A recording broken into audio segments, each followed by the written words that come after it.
Hello guys, this is Abdullah. और आज हम इस वीडियो के अंदर देखेंगे कि हम डीएनएस की सेटिंग माइक्रोटिक के अंदर किस तरह से कर सकते हैं। इसके अंदर मैंने 3-4 पॉइंट लिखे हैं, तो ये हम वन बाय वन करके देखेंगे कि how to set up DNS और एडवांस सेटिंग्स पैरामीटर्स क्या होते हैं उसके। स्टैटिक डीएनएस या होस्ट की एंट्रीज़ अगर आपने लैन यूज़र्स के लिए करनी हो तो वो किस तरह से हम कर सकते हैं। और फोर्थ वन है मेरे पास कि हम किस तरह से अगर हमने माइक्रोटिक के ऊपर डीएनएस को अलाउ कर दिया है तो जो वैन इंटरफेस है उसके लिए हम किस तरह से हम वैन इंटरफेस से डीएनएस की जो क्यूरीज आ रही हैं उनको हम ब्लॉक कर सकते हैं। तो लेट्स सी कि हम किस तरह से कॉन्फ़िगर कर सकते हैं। ये एक छोटी सी डायग्राम है मेरे पास, इसके अंदर मेरे पास माइक्रोटिक राउटर लगा हुआ है, एक साइड पे मेरे पास आईएसपी है, बाकी मेरा लैन एनवायरनमेंट है, कुछ यहाँ पर एक वायरलेस राउटर लगा हुआ है, मोबाइल टैबलेट्स वगैरह कनेक्टेड है उसके साथ। तो हमने जो डीएनएस है वो बेसिकली इन यूज़र्स के लिए कॉन्फ़िगर करना है। अगर मैं इसको लाइन लगाता हूँ तो इन यूज़र्स के लिए बेसिकली हमने डीएनएस कॉन्फ़िगर करना है। यहाँ पर हमारे पास डीएनएस चलना चाहिए और इस साइड से अगर कोई डीएनएस की रिक्वेस्ट आती है मेरे पास तो वो हमने यहाँ पर इस इंटरफेस के ऊपर ब्लॉक करनी होगी। तो इसको हम देखते हैं किस तरह से हम इसको सेट कर सकते हैं। तो मेरे पास एक वर्चुअल राउटर जो है वो कॉन्फ़िगर है पहले से। मैं इसको ओपन कर लेता हूँ।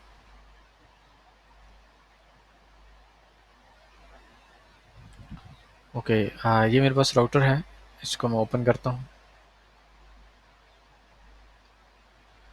सबसे पहले हमें जाना है आईपी के अंदर और यहाँ पर जाके हम देखेंगे डीएनएस। तो यहाँ से पहला जो पॉइंट है मेरे पास कि हम किस तरह से सेटअप कर सकते हैं डीएनएस को, तो हम वो देख लेते हैं। आईपी के अंदर हमारे पास डीएनएस की ऑप्शन अवेलेबल है। तो यहाँ पर जाके मैंने यहाँ पर एक सर्वर दिया हुआ है, इसकी जगह पर अगर मैंने दूसरा सर्वर देना है तो मैं दूसरा सर्वर यहाँ ऐड कर सकता हूँ। लाइक 8.4.4.4 है, उसके बाद मेरे पास 1.1.1 डीएनएस है, मेरे पास 1.1.2 डीएनएस है, या वट एवर जो भी डीएनएस आपके पास जितने सर्वर भी हैं आप यहाँ पर दे सकते हैं। और रिमूव करने हैं तो आप यहाँ से रिमूव कर सकते हैं। उसके बाद एक ऑप्शन आती है इसके साथ ही मेरे पास डायनामिक सर्वर की। डायनामिक सर्वर बेसिकली उस टाइम पे यूज़ होता है जब आप डीएचसीपी क्लाइंट यूज़ कर रहे होते हैं और आपके पीछे आपके पास डीएचसीपी सर्वर के थ्रू डीएनएस आ रहा होता है। तो वहाँ से आप डायनामिक सर्वर को बेसिकली यूज़ करते हैं, वो ऑटोमेटिकली जो डीएचसीपी होता है उसका सर्वर यहाँ पर ऐड कर देता है। नेक्स्ट ऑप्शन मेरे पास आ रही होती है use DOH server. DOH basically जो है वो DNS over the HTTPS port है। अगर आप एसएसएल बेस्ड डीएनएस अपना यहाँ पर लगाना चाहते हैं तो वो आप कर सकते हैं, सर्टिफिकेट आप वेरीफाई कर सकते हैं उसका। अलाउ रिमोट रिक्वेस्ट, ये बेसिकली अगर आप अनचेक कर दें तो आपके जितने भी यूज़र्स हैं लैन या वैन से जो आ रहे हैं तो उनको ये जो उनकी रिक्वेस्ट है उसको ये बेसिकली इंटरटेन नहीं करेगा। तो ये हमने मस्ट अलाउ रखनी है, लेकिन हम ये देखेंगे कि जब हम यहाँ से अलाउ करते हैं तो वैन और लैन जितने भी हमारे इंटरफेस होते हैं सब के ऊपर ये एनेबल हो जाता है।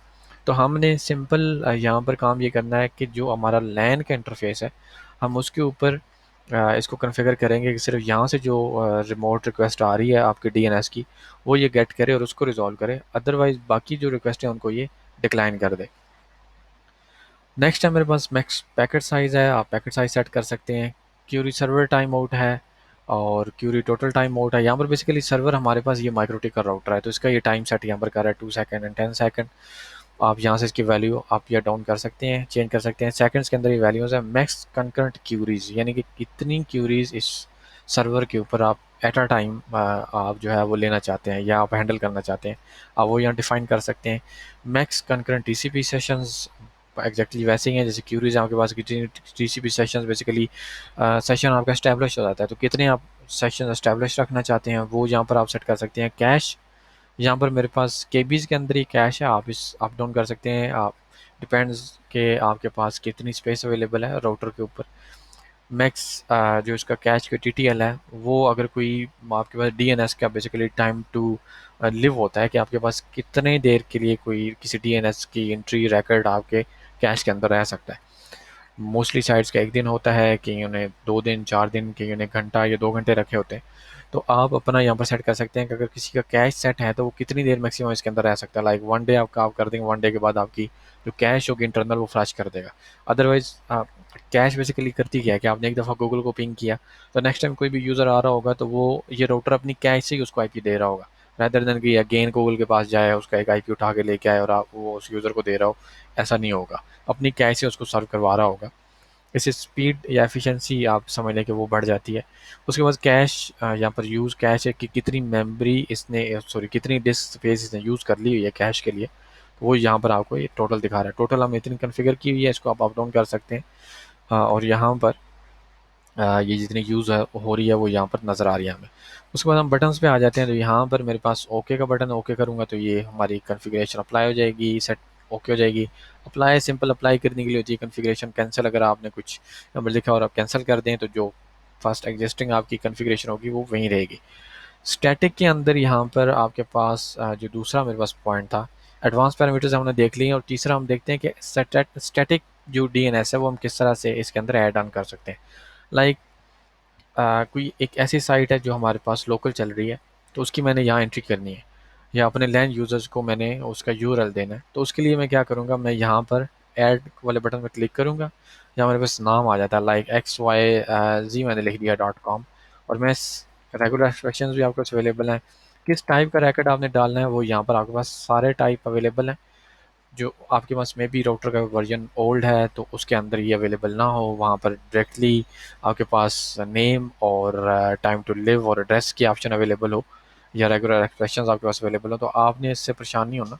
आपने ए रैकेट का अगर डालना है इसके अंदर, तो मैंने सिंपल यहाँ ये लिखा है। उसके बाद मैं यहाँ आ जाता हूँ आईपी के ऊपर, और मैं इसको कह देता हूँ लाइक ये मेरी जो साइट है वो फॉर एग्जांपल 123.123 या 123 या 123 पे होस्ट है, लाइक वट एवर, ये आपके पास कोई भी एड्रेस हो सकता है आपको लोकल। तो मैंने इसको अप्लाई कर दिया। अब जैसे ही मैं XYZ.com को पिंग करूँगा लैन, किसी लैन के कंप्यूटर से जो इसके लाइन से कनेक्टेड होगा, तो वहाँ से मुझे इसका आईपी दे देगा। अभी क्योंकि ये लाइक आप एड्रेस मेरे पास अवेलेबल नहीं है, या मैंने किसी मशीन के ऊपर नहीं लगाया हुआ, तो उस वजह से यहाँ पर ये बेसिकली इसको शो नहीं करेगा, पिंग नहीं दिखाएगा। लेकिन इसका जो अगर मैं पिंग करता हूँ तो इसका मुझे एटलीस्ट ये आईपी दिखा देगा कि क्या आईपी है, लाइक XYZ.com मे बी आइए। अब यहाँ पर देखिए मैंने जैसे XYZ को पिंग किया तो वो यहाँ पर मुझे दिखा रहा है कि 123 123 123 को पिंग कर रहा है। तो यही सेम सिनेरियो अगर आप जाके साइट अपने जो लैन का एनवायरनमेंट है वहाँ से जाके इसको आप पिंग करेंगे तो आपको ये दिखाएगा, और ये किस जगह पे अगर ये लगा होगा आईपी तो वहाँ से पिंग आना शुरू हो जाएगा। तो ये हमारे पास होगी कि हमने होस्ट की एंट्री किस तरह से इसके अंदर लैन यूज़र्स के लिए डिफ़ाइन कर ली। लेकिन ये आपके यहाँ पर लोकल जो यूज़र्स हैं उनके लिए ये होती है, कि अगर वो वैन से आ रहा है, अगर वो भी इस राउटर के डीएनएस सिक्योरिटी कर रहा है तो उसको भी ये मिल जाएगी। अभी हम देखते हैं कि जैसे हमने कॉन्फ़िगर किया तो हमने कोई भी फायरवॉल का रूल यहाँ पर ऐड नहीं किया हुआ। मैं आईपी के अंदर जाता हूँ और मैं एक फायरवॉल का रूल देखता हूँ, तो यहाँ पर देखें आईपी के अंदर मेरे पास कोई फायरवॉल का रूल नहीं है। यहाँ पर हम सबसे पहले ये देखते हैं कि क्या वैन से कोई हमारे पास डीएनएस की क्यूरी आ भी रही है या नहीं आ रही। तो मैं क्या करता हूँ कि अपना ही जो बेसिकली नेटवर्क कार्ड है उसके ऊपर मैं इस सर्वर का या इस राउटर का बेसिकली डीएनएस चेंज कर लेता हूँ। तो लेट्स चेक कि मेरे पास यहाँ पर डीएनएस की क्यूरीज आती हैं, और तो उनके साथ हम किस तरह से हम उसको यहाँ पर कॉन्फ़िगर कर सकते हैं। तो मैं यहाँ पर जाता हूँ, बल्कि सबसे पहले हम एक रूल बना लेते हैं। यहाँ पर मैं रूल पे जाता हूँ, जनरल। ये मेरे पास हमेशा फायरवॉल के अंदर आपने ये देखना होता है कि आपके किस साइड से क्यूरी आ रही है, लाइक फॉरवर्ड है, इनपुट है या आउटपुट है। मेरे पास वैन के केस में अगर मैं इस पिक्चर पे आता हूँ तो जो यहाँ से यूज़र आ रहा होगा इस साइड से, वो मेरे इस यूज़र इस राइट राउटर के ऊपर बेसिकली इनपुट जो है ना वो लगा रहा है कि इनपुट के तौर पर वो आ रहा है। इनपुट उसको इनपुट की क्वेरी कर रहा है कि मुझे ये वाली चीज़ यहाँ से दो, और ये वाला अगर क्लाइंट यहाँ से आके ये इनपुट है लेकिन इस साइड पे ये आउटपुट है। अगर ये यूज़र लैन से यहाँ से आता है तो लैन वाली साइड का वो इनपुट होगा, लेकिन वैन वाली साइड का वो आउटपुट होगा, या फॉरवर्ड की क्यूरी होगी मेरे। तो यहाँ से मैं अगर इसको चेक करना चाहूँ कि यहाँ से जो मेरे पास यूज़र आ रहा है तो उसकी मैं इनपुट की रूल बनाऊंगा। इनपुट का रूल मैंने इनपुट यहाँ पर टाइप कर दी। डेस्टिनेशन एड्रेस, सोर्स एड्रेस आप इसका एनी कर दें, कुछ भी होगा। यहाँ से मैं प्रोटोकॉल उसका जो है ना वो यूडीपी, क्योंकि यूडीपी की पोर्ट होती है, और डेस्टिनेशन पोर्ट मेरे पास क्या होगी 53। इन इंटरफेस मैं इसको कह देता हूँ कि वैन है, और एक्शन पे जाके मैं इसको कह देता हूँ कि लाइक ये एक्सेप्ट कर ले, और ला के अंदर यहाँ पर हम लिख देते हैं कि ये डीएनएस की क्यूरी है, डीएनएस की क्यूरी। डीएनएस क्यूरी हमने इसको ये कोई प्रीफिक्स दे लिया कि लॉग के अंदर हमें विजिबल रहे कि ये डीएनएस की क्यूरी हमारे पास आ रही है। ओके किया। अभी अब देखें यहाँ पर कुछ भी लाइक मेरे पास लॉग नहीं है, तो मैं यहाँ पर आता हूँ और अपना जाके यहाँ से आईपी चेंज करता हूँ। सॉरी, यस, डीएनएस चेंज करते हैं। जहाँ पर मैं जाके इसका 192.168.50.231 मेरे पास बेसिकली इस राउटर के ऊपर आईपी लगा हुआ वैन वाली साइड का, तो मैं इसको ओके करता हूँ। जैसे मैंने इसको अप्लाई किया तो यहाँ से देखते हैं आप पिंग करके,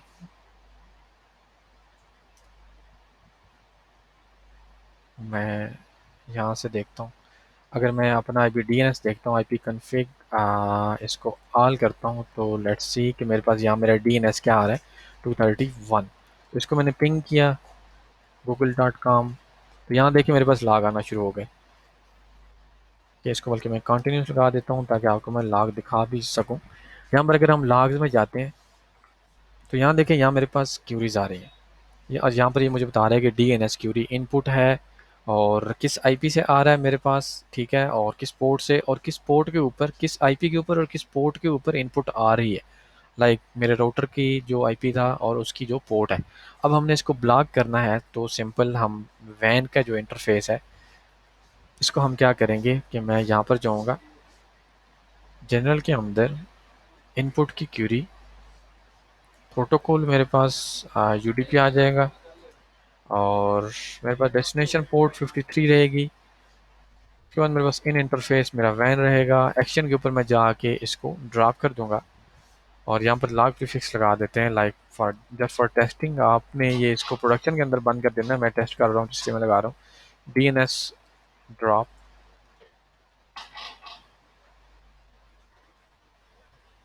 D N S drop rule. So I S apply, okay. और मैं इस रूल को, अब आपने ड्रॉप का रूल जो है वो इससे ऊपर रखना है। अगर आप इससे नीचे रख देंगे, या मैं इसको बंद कर देता हूँ, ड्रॉप का रूल आपका हमेशा ऊपर होना चाहिए कि, और जो एक्सेप्ट का रूल है वो हम आपके पास नीचे होना चाहिए। अदरवाइज़ क्या होगा कि अगर एक्सेप्ट का रूल ऊपर है तो वो ड्रॉप के रूल को नहीं देखेगा। अभी देखिए इसके ऊपर कुछ भी ड्रॉप नहीं हो रहा, और इससे पहले हमने जैसे देखा था कि मेरे पास ये क्यूरी, मैंने पिंग लगाया हुआ था तो पिंग आ रहा था। मैं दोबारा करता हूँ, सॉरी, इसको अब मैंने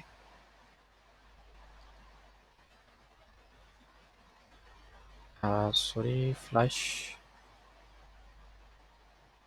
डीएनएस, ये मैंने फ्लैश कर दिया।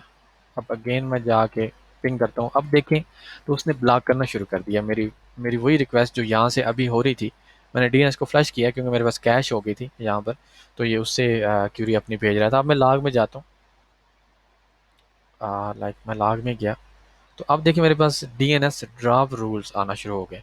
लेकिन अगर मैं यही रिक्वेस्ट यहाँ से जाके करता हूँ, यहाँ देखें मेरा इंटरनल नेटवर्क से जब मैंने राउटर से जाके वो किया है तो वो मुझे दे रहा है, वो बेसिकली उसको ड्रॉप नहीं कर रहा। लेकिन जैसे ही मैं वैन इंटरफेस से, लाइक अगर मैं इस पिक्चर पे अगेन जाता हूँ तो मैं जब इस साइड से आ रहा हूँ तो मेरी वो क्यूरी ड्रॉप कर रहा है। लेकिन जब मैं इस साइड से आ रहा हूँ, ये राउटर के अंदर से मैं पिंग कर रहा हूँ, तो वो मेरी क्यूरी को वहाँ पर रिजॉल्व कर रहा है और मुझे डीएनएस का रिप्लाई भी दे रहा है। तो इस तरह से हम अपना जो डीएनएस की क्यूरी है फ्रॉम वैन इंटरफेस उसको हम ब्लॉक कर सकते हैं। तो ये हमारे पास डीएनएस की सारी सेटिंग्स थी जो हमने देखी। नेक्स्ट वीडियो के अंदर इंशाल्लाह हम इसके ऊपर बेसिकली फायरवॉल के और रूल्स देखेंगे। अभी हमने एक रूल लगाया है, तो नेक्स्ट हम अपने जो लाइक किस तरह से हम एसीएस लिख सकते हैं, कैसे हम इसके ऊपर एड्रेस लिस्ट डिफाइन कर सकते हैं, कैसे हम लेयर 7 के रूल्स लगा सकते हैं, वो हम नेक्स्ट वीडियोज़ के अंदर देखेंगे।